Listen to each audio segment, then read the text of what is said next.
स्वागत है आपके अपने चैनल पर, जहां हम जीवन की गहराई में उतरते हैं। आज हम आपको ले चलेंगे एक ऐसे विचार प्रवाह में जो आपके भीतर क्रांति ला सकता है। ये शब्द ओशो की वाणी से उपजे नहीं है, ये उसी सत्य से फूटे हैं जहां से ओशो बोलते थे। तो आइए सुनते हैं जीवन को भीतर से छू लेने वाली यह यात्रा, सहजता, निजता और आत्मा की पुकार।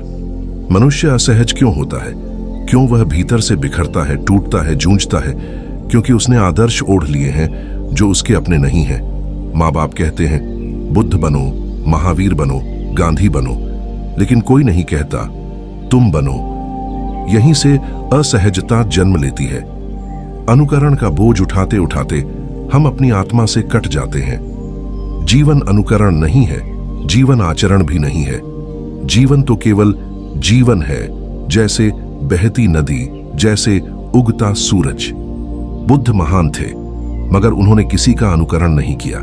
सिकंदर बलशाली था, मगर उसने अपनी राह खुद बनाई।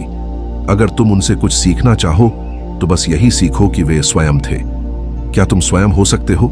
क्या तुम कह सकते हो मैं जैसा हूं वैसा ही हूं, यही मेरी प्रकृति है, यही मेरा सत्य है? यहीं से मुक्ति शुरू होती है। जब तुम अपने को उघाड़ने लगते हो, जब तुम यह स्वीकार करते हो कि वह मैं जैसा हूं वैसा ही ठीक हूं, तब जीवन में सहजता आती है। सहजता का अर्थ है अखंडता।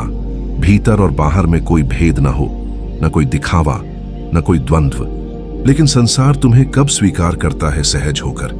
जब तुम कहते हो दुनिया मुझे माने, मुझे सम्मान दे, तब संघर्ष शुरू होता है। क्योंकि दुनिया सम्मान देती है अपने स्वार्थ के आधार पर। अगर तुम उनकी शर्तें पूरी करोगे तो वे तुम्हें सिर पर बैठाएंगे, और अगर नहीं तो धूल में मिला देंगे। लेकिन क्या तुम इस अगर मगर में जीना चाहते हो? ओशो कहते हैं जो कुछ बनना चाहता है वह खो जाता है, और जो है वही बच जाता है। जो तुम हो वह पर्याप्त है। परमात्मा ने तुम्हें वैसा ही बनाया है जैसा उसे चाहिए था। प्रसंग, जुनैद और पड़ोसी जुनैद एक फकीर था।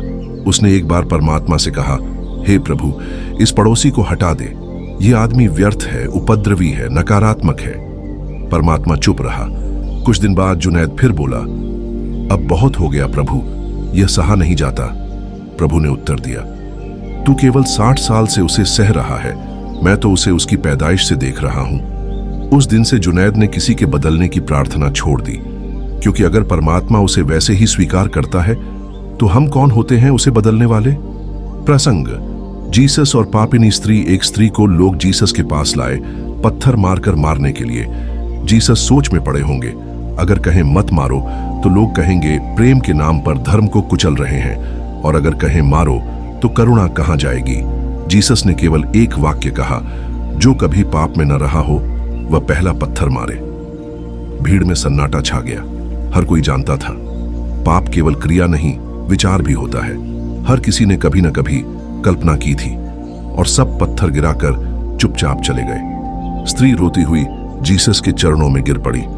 मैं पापिनी हूं, जो सजा देना हो दो। जीसस बोले, मैं कोई निर्णय नहीं देता, तेरा निर्णय तुझ पर निर्भर है। अगर लगता है कुछ गलत था मत दोहराना, अगर लगता है सही था तो चलते रहो। निर्णायक केवल परमात्मा है। बीच में कोई धर्म, कोई समाज, कोई मध्यस्थ नहीं।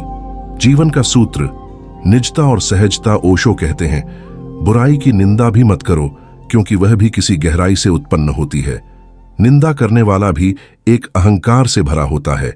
अपने भीतर जियो, निजता में उतर जाओ, सहज हो जाओ। वही असली ध्यान है। सिद्धासन लगाने से नहीं, जब तुम स्वयं में स्थित हो जाते हो वह सच्चा आसन है। वह कोई मुद्रा नहीं होती, वह तो एक मौन की अवस्था होती है, जहां तुम हो और कुछ भी नहीं। अब अगर इन शब्दों ने आपके भीतर कुछ हिला दिया हो, अगर आपने कुछ महसूस किया हो, तो इस वीडियो को शेयर कीजिए, क्योंकि शायद कोई और भी उसी असहजता से जूझ रहा हो। चैनल को सब्सक्राइब करें, क्योंकि हम फिर लौटेंगे एक नए प्रवचन के साथ, ओशो की उसी रोशनी को लेकर जिससे अंधेरे में भी देखा जा सकता है। ध्यान रहे, स्वयं बनो, बुद्ध नहीं, क्योंकि परमात्मा को तुम चाहिए, कोई नकल नहीं। धन्यवाद।